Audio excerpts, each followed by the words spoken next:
Arestado ang isang lalaki sa Quezon City dahil sa pang-abuso umano sa kanyang kapitbahay na menor de edad. Gihit naman ng lalaki na pagbintangan lang siya.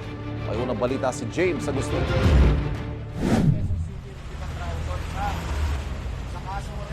Sa labas ng isang sari-sari store sa Quezon City na aresto ang 28 anyos na lalaki na inireklamo ng kanyang kapitbahay.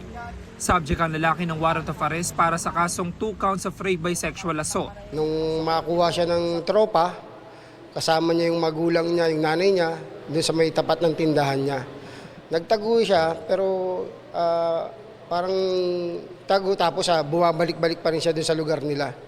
Ayon sa pulisya, minor de edad ang babaeng biktima na ilang taon ng kapitbahay ng akusado. Nangyari itong kasong ito, last pandemic 2020, 5 years old yung namolestya niya.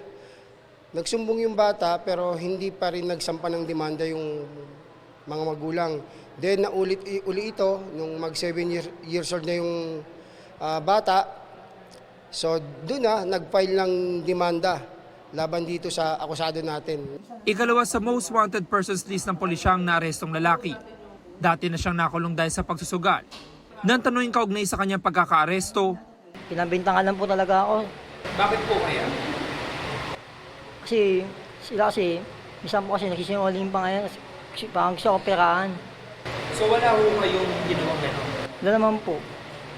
Alam niyo ba may warrant naman sa inyo? Apo, minakit nga po ako. Inihanda na ng pulisya ang mga dokumento para sa return of warrant. Ito ang unang balita. James Agustin para sa GMA Integrated News.